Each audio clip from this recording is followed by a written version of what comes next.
इस वीडियो में हम समझेंगे साउंड क्या है और साउंड कैसे प्रोड्यूस होता है। What is sound? साउंड एक एनर्जी की फॉर्म है जो पार्टिकल के वाइब्रेशन के कारण प्रोड्यूस होती है।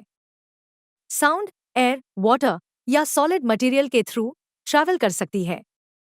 जब मीडियम में वाइब्रेशन होता है तब मीडियम के पार्टिकल वे पैटर्न में मूव करते हैं और एक पार्टिकल से दूसरे पार्टिकल में एनर्जी ट्रांसफर करते हैं। जब ये वाइब्रेशन ईयर तक पहुंचते हैं तो हमारी ऑडिटर सिस्टम इनका पता लगा लेती है और साउंड की पहचान करती है। आइए अब कुछ एग्जाम्पल देखते हैं जिनसे साउंड प्रोड्यूस होते हैं। स्पीकिंग। जब एक पर्सन बात करता है तो साउंड प्रोड्यूस होता है। एयर पर्सन के वोकल कॉर्ड से पास होता है जिसे वो वाइब्रेट होता है और साउंड क्रिएट करता है। म्यूजिक।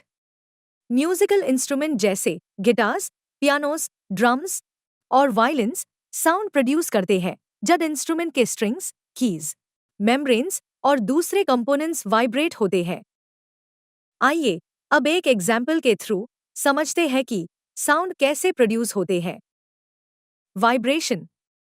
जब आप गिटार स्ट्रिंग को स्ट्रेच करते हैं तो स्ट्रिंग वाइब्रेट होता है। स्ट्रिंग पे अप्लाई किए गए एनर्जी के कारण वाइब्रेशन होता है जिससे साउंड प्रोड्यूस होता है। Compression and rarefaction. जैसे ही स्ट्रिंग अपने आसपास के एयर मॉलिक्यूल्स के अगेंस्ट वाइब्रेट्स करता है जिससे वो कुछ रीजन में एक साथ कंप्रेस हो जाते हैं और दूसरे में स्प्रेड हो जाते हैं। इससे स्ट्रिंग के आसपास की एयर में हाई प्रेशर और लो प्रेशर का एरिया क्रिएट हो जाता है। जिस एरिया में हाई प्रेशर क्रिएट होता है उसे कंप्रेशन कहते हैं और जिस एरिया में लो प्रेशर क्रिएट होता है उसे रेरफैक्शन कहते हैं।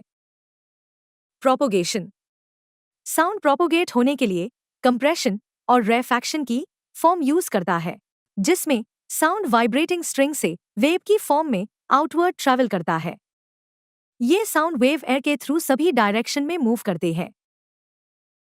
रिसेप्शन। जब साउंड वेव्स आपके ईयर्स तक पहुंचती है तो ईयरड्रम वाइब्रेट्स होते हैं।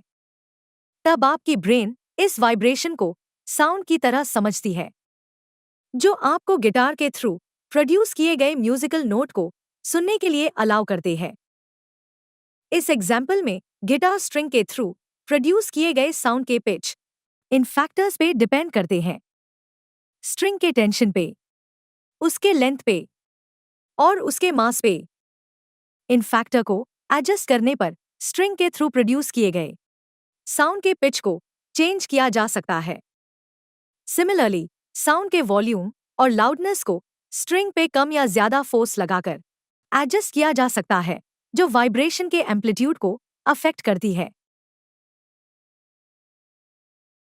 Thanks for watching. If you like this video, please like and subscribe our channel.